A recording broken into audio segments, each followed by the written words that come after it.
eyo yi tereri bagenda gitandise Madam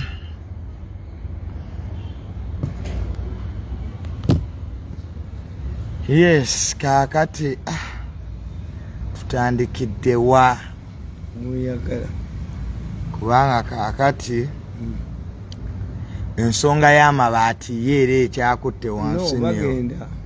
I want to tell you, nobody touched you no mabaati will not go. Bonna bajja ggobwa. What I have heard, the only thing that he can save Nabbanja and the Vice President and Nakadam is a bargain. Either they resign and Kadaaga, or they go and face the law. Because we have a precedent, I asked them, when you arrest these people, are you going to walk with the talk? Now, every minister is arrested, put in the prison, and I predicted. Nabagamba nti abantu abali mu government bagula obufalisi obutono ne batandika n'okulya akawunga akabisi. People did not take me seriously as I usual. Me I predict bana soma political science. Kakati ng'omaze okukwata bano abasigaddewo ab'amabaati toyinza kugamba ti nkola mabaati ga Kalamojja gokka nga walimu amabaati ag'Ebunyoro ne Kalamojja 35 billion. What annoys Museveni is that this was an idea from cabinet. Let us buy iron sheets for Kalamojja and this is what I tell Baganda. I tell Baganda that Bobi Wine was a spoiler. You did not understand. But now that Mohoza has appointed me in the charge of Uganda, I'm going to change the tables. For Baganda tetubeerangako musululu gwa mbaata. Even missionaries, we have the archbishops of the Anglican Church, we have the cardinals, and we have the muftis.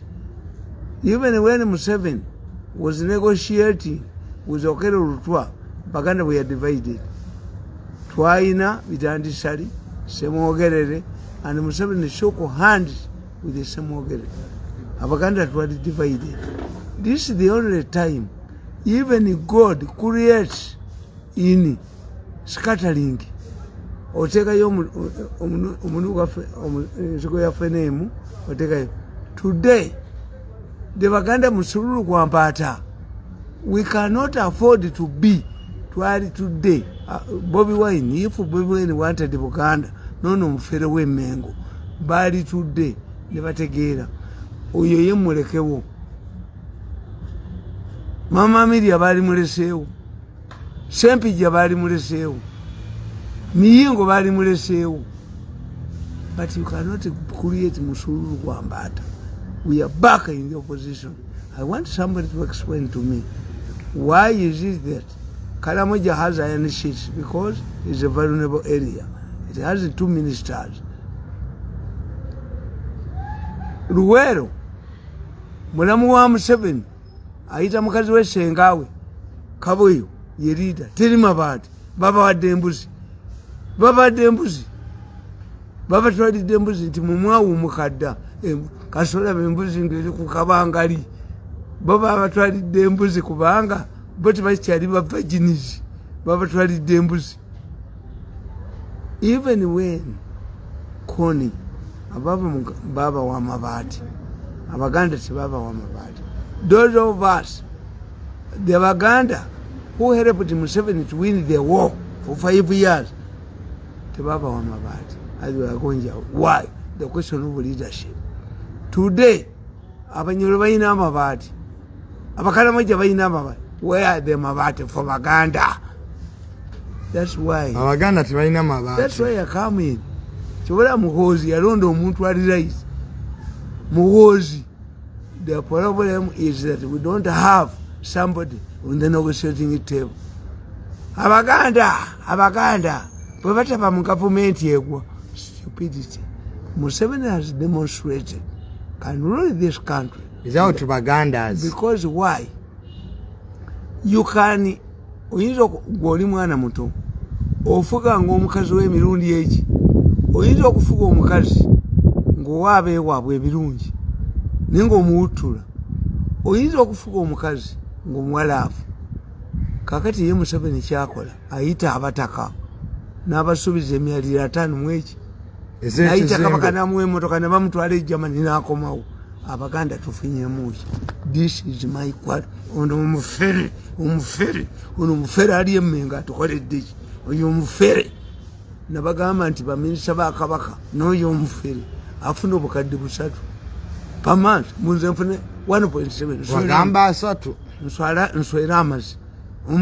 Ono omufere ali emmengo ne gavumenti ye bonna Museveni abawa ssente naye okubawa kyamuyamba ki? How does this percolate? Fa Abaganda tumanyi kwekolera, tuli bavubi, tuli mwabali mu butale, tuli kakati Museveni mukoddomi we yatujja mu nnyanja empuuta n'agitwala anoonya nnuuni. Mukoddomi we n'atujja mu mata bamusunda amata. Mukoddomi we n'atuba wonna mu sitekanso wa wonna anoonya ssente. Twamuuma akalu n'Amiriya baamukuba buli simbo ya Museveni yonna. Era nze kankubuuza abanupu baali bagala nesimbewo nzije mupala nagaana ndotwembala si Museveni. Naye ate NRM obujingo bwatanga odoyi bwebamala obbawangula ate mukola nabo bemalanda move understanding tekiri aye wiki omuli w'abafu ye n'omulambo agulya. You have been defeated, humiliated in a constituency. Why do you sign a memorandum of understanding? Because we want to be relevant to Museveni. You have lost. Instead of sitting down and analyze why you have lost. The most stupid. Mu byobufuzi bya Uganda Tango Doi ne Tadongo be bakyasinza obusiru. In the politics wa Uganda Tango Doi ne Tadongo be bakyasinza obusiru. Okitegedde kyeganda nkitegedde Tango Doi musiru ne Tadongo akulira NRM. Yes, basiru. You cannot quarrel with the success. Waliwo olunaku lumu North Korea yakuba ennyonyi za America bapirates ne bavaamu. North Korea ne bakwata Jesse Jackson n'agenda mu North Korea n'abajjayo. Reagan yagamba nobody quarrels with the success. Tango Doi Tadongo, whether like it or not, Muhoozi the next president of Uganda. Tango Doi n'entweyo oba akyagala oba takyagala General Muhoozi yaddako. Yes, kati ave mu gavumenti nno. Ate amajege gali mugambye aveemu. Nedda ngamba Tango Doi ave mu gavumenti oba takyagala. Talina amagezi waliwo amukubira essimu gwe tukubye. Tumukube ntumalawo. Nedda bino byonna bimulaba. Waliwo omuntu eyazimba omuntu omu nange yankuba naye mukube ne mujjawo. Tango Doi waliwo amutuma abyogere. Amutuma ayogere by'obusiru nti do we have a nominated candidate? Ekyo wakinnyonnyola luli. Anti let me tell you, ono tuyina ekituyita a popular candidate and a compromising candidate. Ono ayagala okufuga gavumenti, abantu bonna abagala okufuga gavumenti after Museveni they are compromising. Mbabazi ani amumanyi? Alupo ani amumanyi? Tumukunda ani amumanyi? Lwaboga ani amumanyi? The only person who is popular is Muhoozi. Obote was a compromising candidate. Why? The Bazungu wanted Lule to be president. Lule was the Minister of Commerce. What you don't know, you people? In the old tax park, Mwemali omuti ogw'eddembe. That was the constitutional square of the Baganda, where they could go and vent themselves. Old tax park. When you go to the old tax park, mulimu ebizimbe. even Museveni yagana bijjawo bamusalyangawo enviiri mu 70s. Ebyo ebizimbe Lule yabizimba. The Bazungu, the colonial government, the governor appointed Yusuf Lule as the first independent president. And they put him, Lule was the Minister of Commerce. And the Minister of Commerce addressed the issues, was supposed to address the issues of commerce. Akajagalo namba munana, akajagalo namba mwenda. Naye baali tebamanyi nti bafere, baali badidinga ne bafere. Bwe tuba tusoma economics batuga nti if all remain constant, kakati ye gundi oyo omusajja gwe bayita Kamya yali mufere. Kamya agenda yavumanga abayindi ku makya, n'agenda mu maduuka g'abayindi n'ajjayo ebintu n'abiwa abaddugavu nga mufere. Era neewuunya lwaki abasajja bano bamuwa omudaali kuba tebamanyi history. Kamya woze omufere. Kakati Lule abazungu bamugamba, do you know the first meeting, the inauguration meeting of a future president, gendako ebutambala gye bakuzaala, hai obusajja bulukanza obwebutambala bamuleeta talinnya lwaki abasiraamu bakiyita batya omulutadi yava mu busiraamu bamuleeta talinnya Lule. Obusajja bamagye amavundu n'akomawo. Oba tebwamala okitegeera nti Lule bamuleese talinnya, Obote yava Kenya najja mu Legico. You read about Obote. In the Legico, Obote used to ng'ayogera nti genda kwata obuyinza ndi kuba ejjoogo ly'Abaganda. Obote yali mugezi. Why? Obote yategeera nti we have two Ugandas, a relatively developed Buganda and another development Buganda. So whatever we independence bagam, can we wait Kalamuja to develop to get independence? It was coined by a Muganda man. Ngayaro zaba Kalamuja Vasir. We want independence today. Kakati Obote yali musajja yabeeranga mu Legico. You go to parliament and read the Hansard and see Obote. Iramba gamba nagambye abasoga nine program gyenkoleka mu abasoga benyimize mbintu ebyo. One, the first person in Uganda to put a canoe on Lake Victoria was a Musoga. Two, the most independent people in Uganda abatalagirwa, the Bakiga, the Basoga, and the Kalamajongo. These are highly independent because they are Republican societies. But baina feudalism. Feudalism aliwa no Buganda. Yes. Abaganda bebalagirwa. Nkubolidde nti okumanya abasoga b'amaanyi. In 1928, Busoga produced more cotton than Buganda. Governor Crawford instituted a commission to find out how the Basoga, the stubborn Basoga, can produce more cotton than the Baganda, who are like a Tabumese Vungendiga.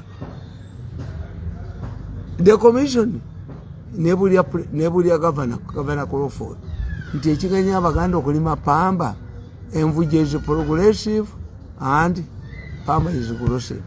Omuganda bwe yalima ng'ensiko Pamba kutia 10 nga bamutwalako 5 n'agaana okulima. This is why in 1928 the governor made a decision. Museveni has failed. He failed to implement. The governor made it clear. One, he abolished Busuru and Envuju and replaced it with a commercial element. Siringi munana, irrespective of the Shibanja. Two, nobody could evict a landlord, could not evict a tenant without the consent of the government. Museveni achitia. Yes, why? Unlike Museveni, Governor Crawford wanted the governor cotton production. And as a result, production in Uganda was increased 10 follow naye ate muzeeyi etteeka eryo lyogambye lye baleeta nti teri agoba wa kibanja kutaka nga tagenze wa gavana president era yalizza yagambye mbu teri kugoba muntu ku ttaka nga tugenze wa RDC ababbi these are thieves balonda ababbi ana RDC yalinga DC wedda naye bano bakada abafere abatalina kantu ke bayina and the RDC tenure was 2 years Museveni yali kuta abasajja ab'amaanyi an RDC according to the constitution is a retired senior civil servant. Former permanent secretaries bachichuza is a retired senior servant. Yes. Yeah, I know better RDC. The framers of the constitution RDC be balina mutwe sibe ba Museveni bali bagala a former permanent secretary a former headmaster another RDC in Uganda shall be a senior civil servant, a retired constitution bwegamba omusajja eyekolere dda naggwadda naye kati bana baliwo bakadda benaalemu babatumayi baleete sente babakuŋŋanyiriza sente anaala disi abba ettaka waliwo ekyabba ettaka lyonge masaka kiri kaseese nja mutta oyo omusajja namugamba nedda tubeerewo tulabe ate kyakola ekyobusiru kyali kyagala mu bantu nenda bakasajja kalina otulo tukalinga olugosi alesi that man nelinkuba neyina nze kyamula ne guluneedi lindako RDC Masaka yali agala kukwata kibbye ettaka lyange kyalibba kiina ekibiina kiri kaseese kati ekyo ekisajja basimanyi bakiitaani baladisa abatabba babateeka ekyo kiri kaseese njekitta babba ettaka lyange naye ojo simanyi kapatenianeka siyembo yembo obubwa kati yaga arrest this man yagamba arrest that man nga njiina nali mutta ninka bentwe nga kaine ntwe kalinga oluko RDC oyo mumanyi captain maje oganti alikasese wanted to arrest me nga tamanyi namuka you was stupid yalita kutegedde guarded by former police people yaita manyi ko military police nalinjo kutta kisotto gwe nalinjo kutta wali wakasajja ka police nga kali kaina akatweka kalinga oluko take the atman mbo bantu alimu namuka you idiot do you search me na ina pistol ndene grenade na impata noninkata n'olugosi lwako bafuluma ku police Masaka nga badduka nga njijeyo njiwuba mazayirendako RDC Masaka yaga arrest that man mbo bakwate kati aka police kayalagira nako kali kaze kakwa kali no kalinga olugosi noje mondo yo ba nabaduse misinde ku police ya Masaka nekije gulunet nejuba nemuka you was stupid have you searched me mbo put him in police baduke Masaka bakimanyi chenna kole Masaka ku police nganjina nina gulunet njuba alita kutegedde yali amanyi tushomere yatime negwamala Esther tumutadde nalinchita ate ira kijja kufa kiri kasese ettaka nja ditwala ekyo kisajja nze bonnemesa mu bintu byensi tosobola kunnemesa mu ddogo kyali kigambe sebo bali bankwatidde Masaka have to military police people mbala dese wajja ne military police ngata kimanyi nti olina abasirikale ebweru nikyo wagamba bankwate kibye ettaka lyange kiri kasese ekyo kulifa bubi ettaka lyange nga kikozewo kampuni ya Masaka eba abantu mu ttaka mu Nnyendo ettaka lyange liri mu Nnyendo ngende nakajayo olutulo konkola kalinga olugosi take that man to prison yo ninjije ba kaduka emishindi n'entwe yako nalimbatire Masaka namuboza have you searched me I'm protected by 2 military policemen. Do you know how armed I am? You are stupid. Nejijeyo. Ba kuchisenge. Kati wako police ya Masaka yonna najisa. Kati abasirikale abakuma aba military yali tabalabye. Naluza ntuwaze. I humble myself. Ekyo kiri kasese ekibbi. Ekyabbe ettaka lyange. Nga kirina kampuni Masaka. Kana kalinga olugosi. Kyangamba genda bakuyambe ku police. Kozi kibalagedde mbu bankwate. aresira nejijayo tebamanyi kwaza ba ku kisenge nogenda okulaba n'olukosi lwako olutwa lukalinga oluko polisi yonna Masaka nagisanyalaza yonna negisanyalaza neyeggulu neti njikube polisi njimalewo bali bampita wakuzanya you joke with me kakati muzenga tuje noli maze polisi ya Masaka era bandaba bakimanyi nti Masaka nalingi mazeewo polisi ya Masaka nalingi mazeewo ndalinye kayino tutebe kati ne bakajja nayo bakaleeta kireka arrested nakabuuze human have you searched alita kutte nenjijayo ba ku kisenge wajja pisto ne batema ne bali okabadduka abo n'abasibe badduka nenjijayo guruneti nenjiwuba malewo ndisoyo namusanze kasese ali kasese namusanze kasese yes he knows me therefore kaimeti ni Masaka police station nenjija guruneti nenjijayo nenjiwuba mukasi bamukomena gendo sibenyoko kumambuzi I'm guarded. Why am I guarded? Kali kasiru.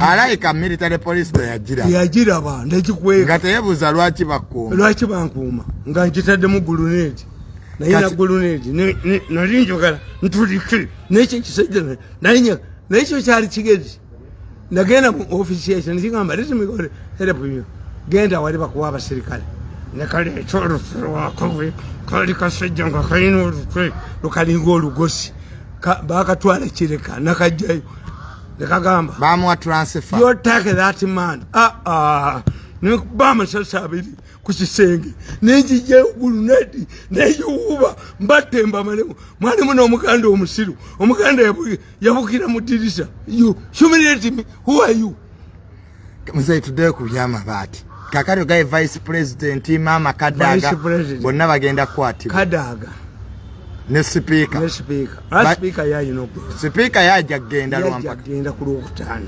speaker ku Lwokutaano ebamutwala agenda speaker bamukwata Lwokutaano the prime minister ne vice president bayina okubagaininga bagenda kubagendinga ne police bo bali resigning vice president ne prime minister bayina Kadama bayina okulizayininga kyekibayamba kyokka naye speaker ayina okukwatibwa ku Lwokutaano muze information ate oba nayo miso say information oba nayo Museveni yabagamba dakagero n'abagamba vice president n'abagamba nti abaganda bayizi nnyo tie ne waliwo omuganda omuyizi yagenda n'akakwata enjovu ku mutego tie bwatu kozi nkalabye akamyu kekwese yalaba akamyu akekwese mu nseko bwamala okulugenda ne banne ne batematema najjaje makamyu engo n'emukwagula baha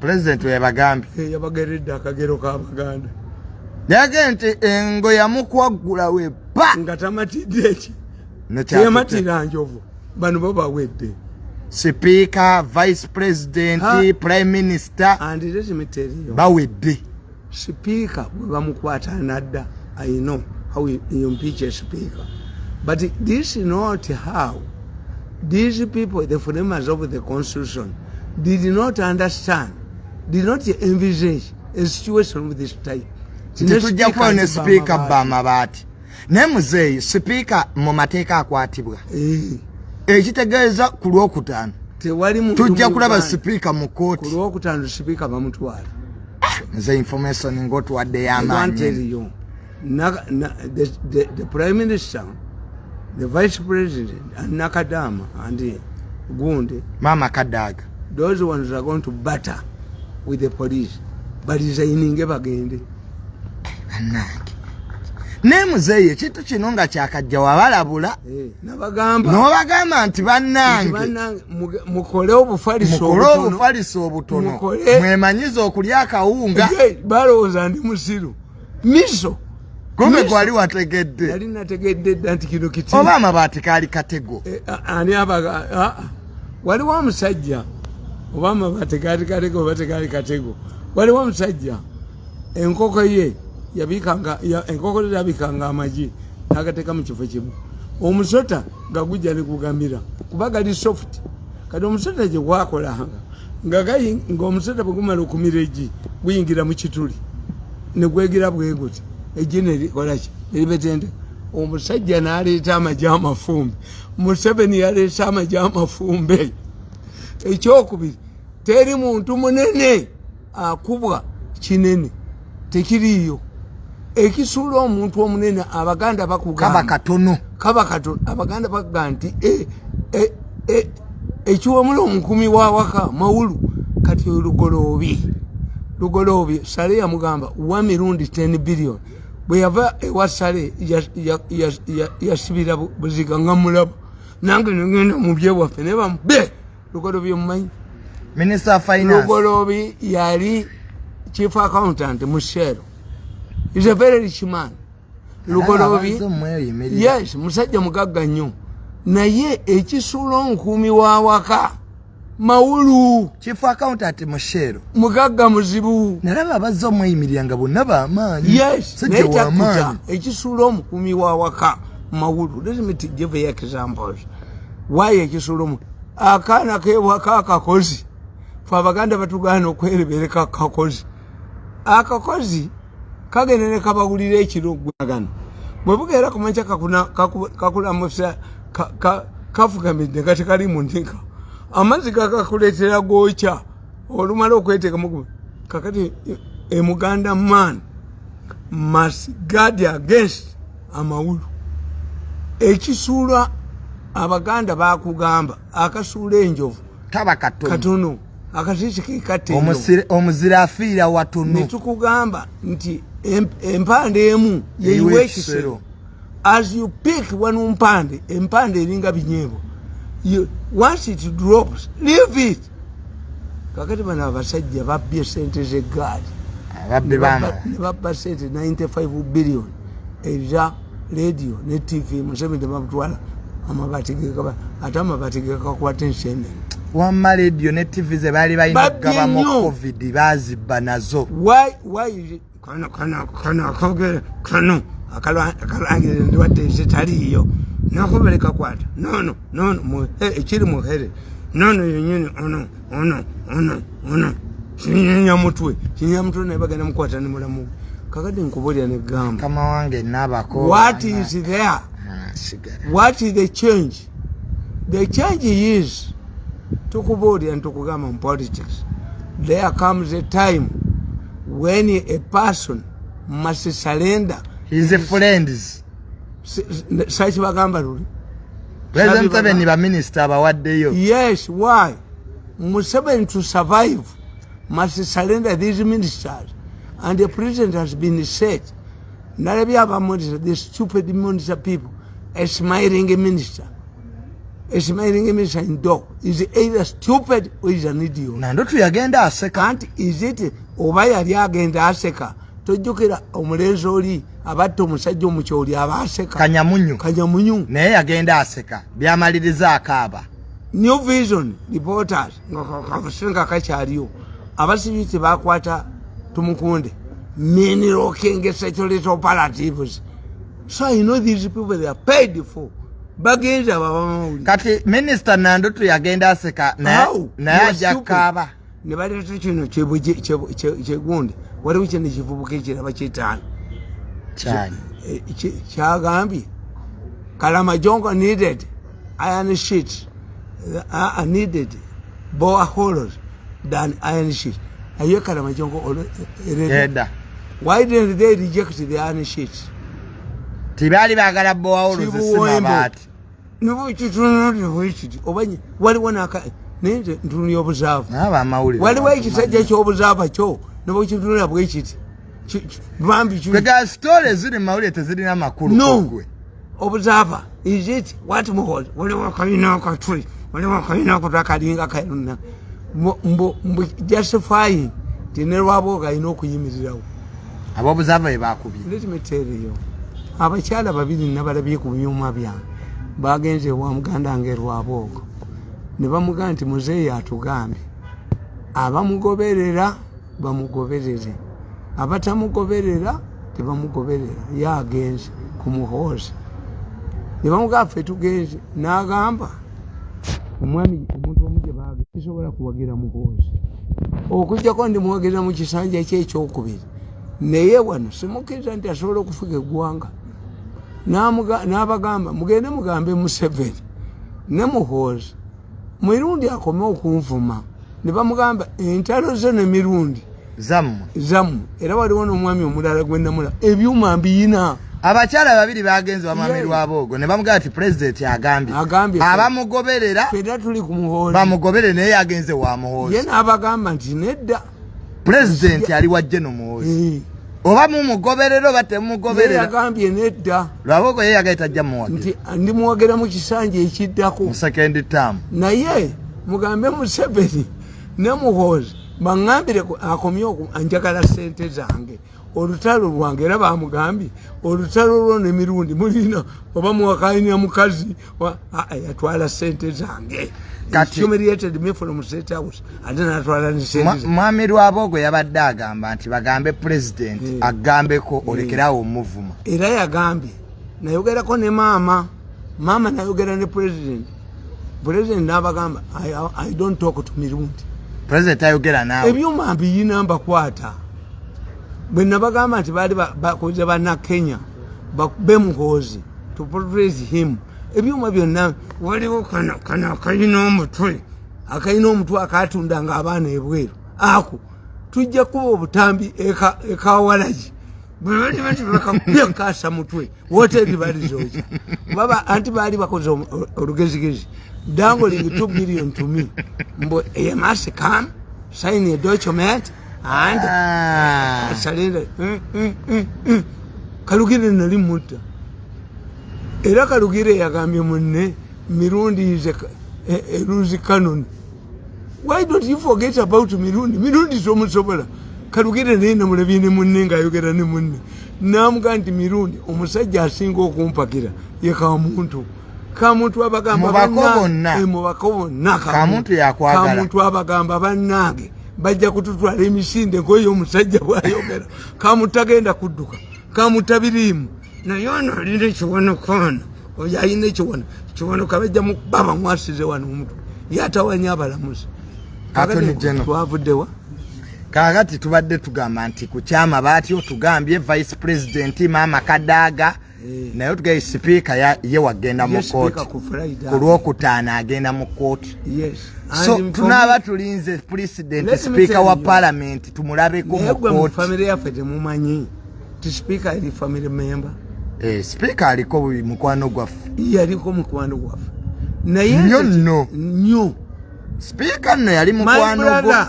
my brother nga speaker njagala nnyo speaker ensobi gye yakola nagende nimwakyawaganira ne speaker nagende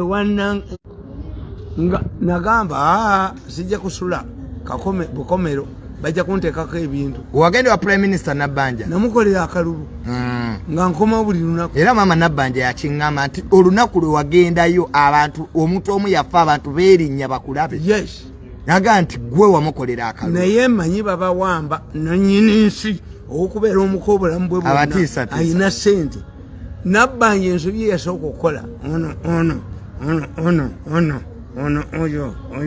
oyo anyeenya omutwe kinyeenya omutwe yamukwata ne bakazimba n'abakwata n'abawaaki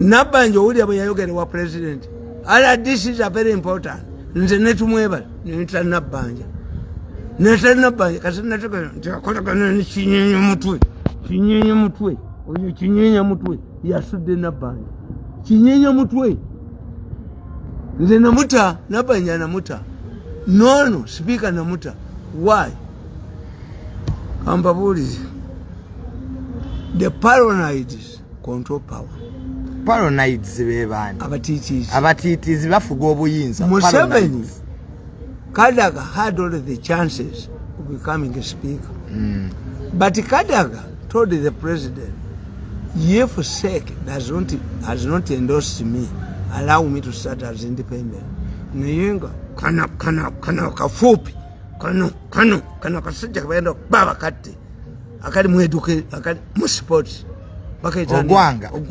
minister Ogwanga wa sports ani agenda mukuba nankabiro naye nankabiro nalinnyako ebusoga embizi esobola okulinnya muzikiti naye nankabiro bamuwa 5 nankabiro tasobola kulinnya busoga embizi egenda muzikiti naye nankabiro tasobola kiwanda Franka tumwebaza basula ntebe omusajja n'abatuuza emunyonyo I have both video and audio n'abagamba buli muntu amakadaga akalulu abase milioni 10 ekitegezo tolukuba mama kadaga lwali musajja nyingi nankabiro was given 5 billion to I have all the videos okuba mama kadaga alinyeko nankabiro nankabiro ne bamuleeta alinyeko ebusoga ekyakuba nankabiro kimanyi ayina wolokoso gwe yayogera ekyokuba nankabiro nagenda omusawo omuganda ng'ayina gwagenda okuloga ate gwe yali agenda okuloga ate n'aleeta nazza balance ekifaananyi yagenda nakyo mama nankabiro ebyamukubya akalulu honalebo nankabirwa naye muzeeyo ebintu bino byoyogera obinako yali agenze musaba okuloga natwala ekifaananyi ky'omuntu gwagenze oli bwe yali agenda okuloga n'akuba essimu nankabiro nga alina ogwayagala okuloga ekyokubiri wolokoso yamukubya nene ensundo wali wagimanyi baleeta nankabirwa emisinde ensundo nagirabirawa yali alina gwawayiriza nti ensundo yagimanyi akanga badde kabangali olaba yaddamu teyaddamu byogera ebyensundo teyaddamu byogera tewali wagimanyi wali wamanya ensundo ye emuli ku kisambi bamuleeta nankabirwa bamuleeta nze recording zonna nzina I have all the recordings naye omusawo omuganda I have all the recordings bwe yali agenza okuloga ate yakuba essimu ate naga wali wazza okuloga wano naye nga gwaloga w'amaanyi munene amaze okwogera ebyensundo ate agenda okuloga omuntu ola mukama politics wa Uganda nze mumanyi kubanga buli muntu yenaleeta nankabirwa nze nkugolidde bamubuuza nogundi yange 2 million anti abantu 2 million mbayina ku mazabodi yange tewali muntu ayogera kintu nekikiwulira ebyoma byo biyina byebikesi kati intelligence tekyabyagala si yemu yali ebyagala tebabiina baali babyagala tebabisobola nakamu kubanga bo data babba mu 7 ebyuma byange nze mbaketta buli wamu wonna we bali mbategeera era biba bituufu nkugambye ti abakyala babiri bagenze walwabogo ne bamugamba ffe tukutadde president agenda wagira General president atugambye nti abangoberera mu ngoberere mwenda yabagamba unless we get light which is lighting enough to light every corner of government we are falling kyobola Museveni yakwata abali benguzi andu mwenda we yabaga unless we get light the national coffers are empty which can light every corner of government mubadde mubalulie gaali nazigula okimanyi nti omuntu yenna omusajja ewaka kasayavuwala abuuza sabuni mumulya mutya omugagga tabuuza sabuni gyalaze ngende mugundo Gondo International Media Museveni nakomawo olwaleero afuna 90% akutte ku babbi akutte ku njoka ezannamimwa badde zibba waliwo subterfuge omuntu yali azimbye bonna babakubye ye agambye nabadde mulaba ku byuma byange n'agamba nti nze nja kuweera mukozi mu second term but mukozi yakimaze mukozi yakikubye jeno mukozi yakimaze wali muntu yenna asobola kuva mu family ya Museveni amwesimbako amaze okulaga oyo Museveni musajja mugezi nnyo Museveni takulaga ntageta yaleeta abazzukulu nabo n'abalemezaawo ekitegeze mu first family tewali kati asobola kwesimba muwozi taliyo buba bujozi bamukuba n'adduka ye yawedde and Lwabogo has no option. Why? Lwabogo obujozi bwe bwayina even if he uses his massive wealth to crop up a fallback position, omuntu yenna gw'otadde mu ssente akwefuukira era ajja kusiba Lwabogo. Mwami Lwabogo ne bw'akozesa obugagga obw'amaanyi bw'ayina okuleeta omuntu era tekisoboka. The only thing Lwabogo can do is to go to Muhoozi as a family member ne bali consiring. Ngenge gye bali members of the first family ne batuula ne bateesa ne bali consiring. There is that possibility of Lwabogo and General Muhoozi tuli consiring.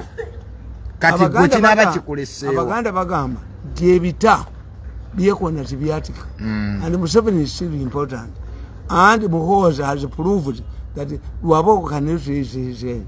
What Lwabogo needs to do has two alternatives. One, protect his wealth. Well, how does he protect his wealth? To reconcile with Muhoozi, or to get a proxy. A proxy person. Namuteka mu sente obugagga bwe to protect his but wealth. President Museveni tayiza battles abawumbi. Lwabogo believes nti Muhoozi, the image he has on Muhoozi. Mugundi mu 1980 twalina omusajja Yona Kanyomozi bwe baamubuulira nti Museveni agenda okubeera chairman wa UPM, mugende mubuuze bidandisa people who left. Nange nina abalowooza nti musiru. Naawe olina abakuyita omusiru nga balaba tulina bwongo. Bamukiteeka mu Mirundi kifa nze nkita. Naawe olinayo abagaa nti kasitojja nga bagenda. Ate nga basinza amagezi kuba Muhoozi yabakubye abamazeewo. Muhoozi kati okwepankira ku Muhoozi with that magnitude, with that power, kati asigaza akapapula kamu aka monitor kino ekisajja kya monitor kikatunisa eyo diiru gye baali bakoze Muhoozi bamukube Kenya. Ngenda kabakubira naye gwe saagala okakube. Ngenda akakambiza otambi bossa agasebo kuba muzeyi ekyokubiri omanyi nti ebifaananyi bya General Muhoozi for the first time byabadde mu mawulire gonna. Okujjako monitor. Yes. New Vision yabikubye, Bukede yabikubye. You cannot fight, you cannot quarrel with the monitor yokka. Monitor. Oba monitor nyiivu kubanga mwakagisa obukadde bisatu. Nedda monitor ni azisasula. Monitor yo yaggwawo agakandi yagiddukamu. Agakandi takyagirira. Tagina titunda. Nono ky'oba omulaba naye agenda wano yo wa New Vision. Gato niwe nswera amazzi. Oyo mulezi yanchoka nnyo. Me to tell me to go to New Vision. Swear to go to New Vision. Me, a former nswera amazzi. Era loza munange ningoyo. Bayo agala ogenda okulira New Vision. Yamujjayo kwe yangoba nannyini nsi okubeera omukobulamu bwe bwonna. Bw'amala okungoba 5 billion ne bazitwala. N'aleeta dona n'amuteekamu. Ne bateekamu ssente za mbuze ngende kubanda poizi nswera amazzi. Nswera amazzi. Nswera amazzi. Nswera amazzi. Nagana ogenda emyaka 10. N'amugjawo. I hear this man is fighting because of his job. Ne bateekamu Nabusai. Is Nabusai my wife? How would I profit when Nabusai? Wava mu state house ngagai Nabusani abakusikira. Museveni yashimbu. Ne baleeta mama Nabusani. Era nosigala ngero kyabavuma. N'amugja I can go to yeah. How can this man from Muzana defeat him? Brain. Now we are gate money in London. Where were you sleeping? No, you are to Jones and not to New Kuna to Nyala. Ereya Gambi, Namurabi, meeting Nagam. Mirundi hates me. We hate each other. But me, I don't advance. Namukwa Silvium, but show you get us to Nanchina. Mzee tumalirize Eby'amabaati tubimaze ogambye speaker vice president speaker is going to court speaker agenda mu court ku Lwokutaano ku Friday mama Amongi is going to court no gamba mama Kadaaga ne vice president bagenda ku bargaining ne police balizayininga speaker na Kadama ne Kadaaga they are going to bargain with the police to resign if you don't resign we take it to court. Anagana okulizaini nga jagenda mu court kakati mzee tumalize kati ne Sudan. Sudan yeganya okutereera. Sudan terinza kutereera. Naye bivuddeyo biraga nti ebitonotono byendisakizeko Egypt eganye government eno okuvaako. Ate ne United Arab Emirates inayo ebirombe bya zaabu bingi. So kati okubagano bagamba we are going to go into the same situation. Why? Tibo batunulira bano. We are going to be a state of Kenya. Go akatambi kano njagala nkawe kanka kakakube akakamala Nyangusha namula baba wa sente bagenda bakobe muhoza.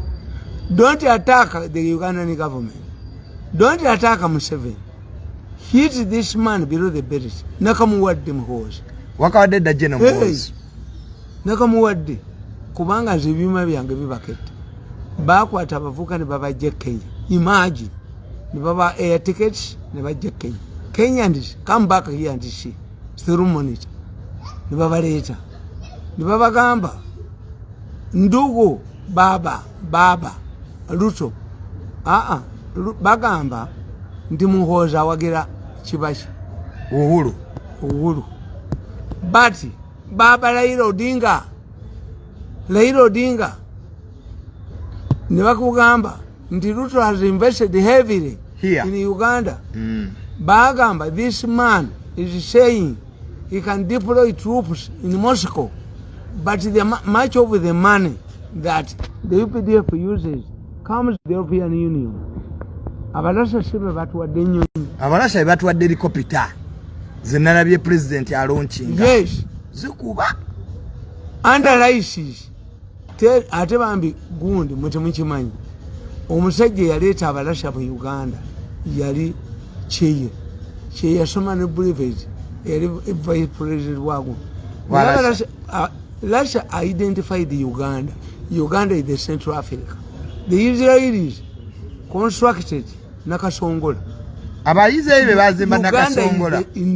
Uganda is the Central Africa. Yes, it's in the central of Africa. Nyonyi zonna from when you board a plane from here in Entebbe International Airport to Tripoli 5 hours, to Johannesburg 5 hours, 45 to Nairobi, 45 to Brazzaville. Uganda itudde mu center ya Africa. Yes. Hours ttaano tuuke Egypt. Abalasha balaba Uganda as a strategic position. Abayizebe basooka okujja wano. Nyentanyawo Muganda wekano Nyentanyawo yadumira abasajja bajja okununula Abayisirayiri. Mama we naafa. Naye Nyentanyawo yajja wano abazimbire hoteri ne bamubba ssente Entebbe Memorial. Ono omusajja Prime Minister wa India bamubba wano. Central Phosphate abafere bamubba baba Prime Minister wa India. Omusajja yajja wano n'agamba president tinjagala okukola an inland port nga emmotoka zaffe 13 baziwadde. Omusajja boza Seiko. Yes. Omusajja bamukwata bamubbako ekyapa. We are talking about Busaabala ekyakatumba wamala. These are thieves. Omusajja yali agala tuzimbira inland port ekyapa ne bakibba. Yampite Mombasa n'angambe wamusikyadda. Bansabye $5 million oba okulinya mu Uganda banzite. Thieves. Ababbi bayitidde muhozi y'abasobola. Ba. Nifuna mubbi n'adduka nga kati bwe badduka. We have lost. Let me tell you. The Isa Museveni ye musajja yaleeta bottlenecks. Museveni ye musajja eyayimbiraga East African Federation. How can you have a house when the bedroom in somebody's place? When? Na ye Abachina bazimbye standard age leero okujije mu Mombasa eye Kenya eri Naivasha mu Uganda tebayina amuna kama tewali ya de meter tebayina Uganda tebayina meter. Why?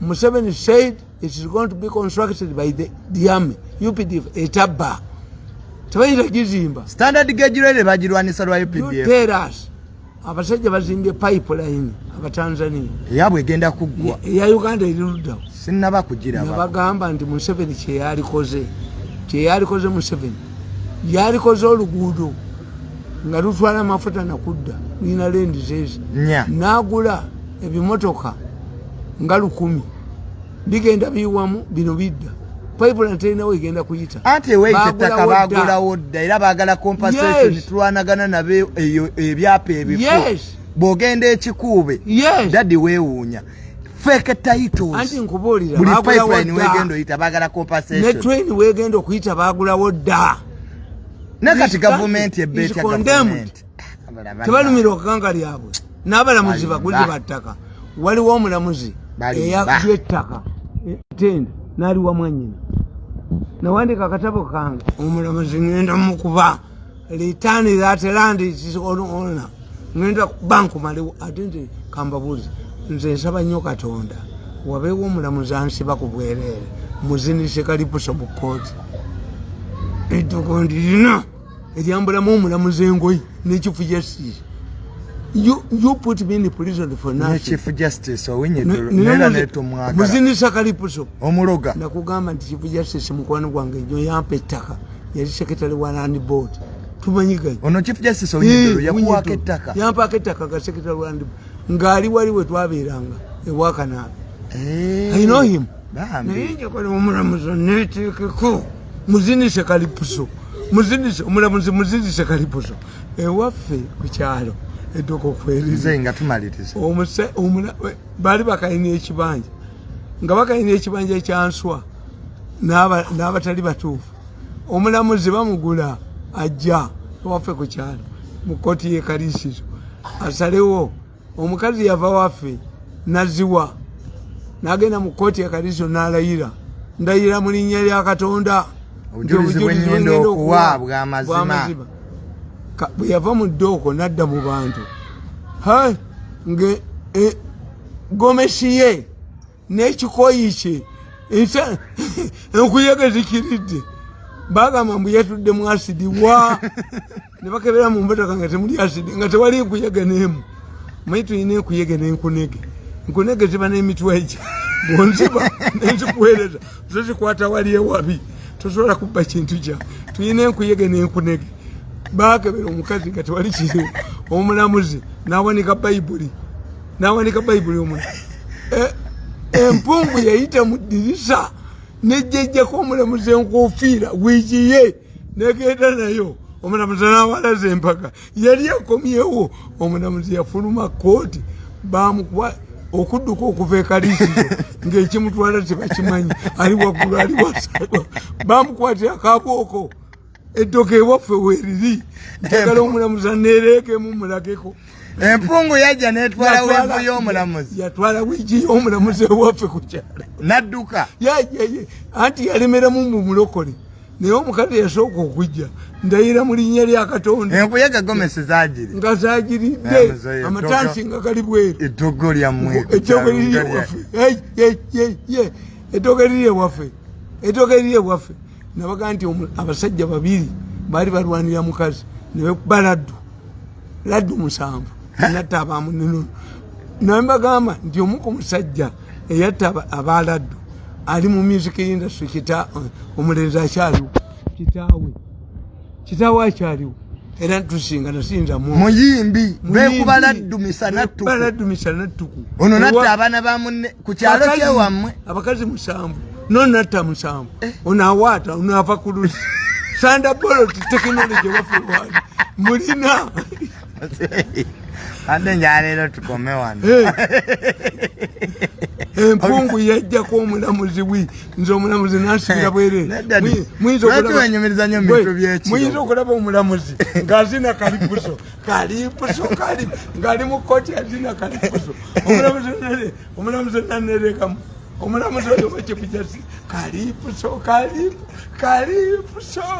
American want it Kalipuso muzinisa mu kkooti nze nsobola okuzinisa omulamuzi Kalipuso American want it Kalipuso tugenda kusukkawo wano bw'oba ozinisa omulamuzi Kalipuso muzinisa Kalipuso mu kkooti American want it Kalipuso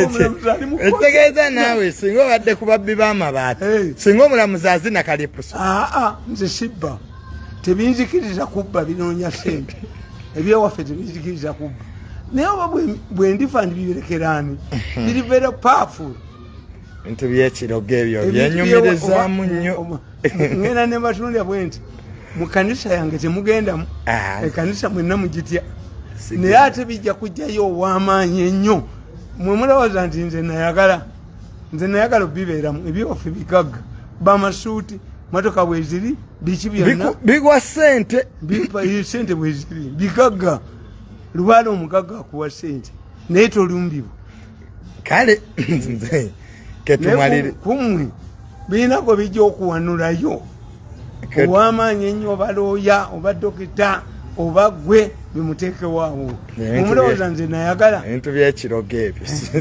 mumulowooza nayagala ebyewaffe binteeka ewaka bikole ekkanisa nange nkeera mu kkanisa banne mubadde bangi nnyo mwebale kutulaba we meet next time mweraba mere yange oba eriwa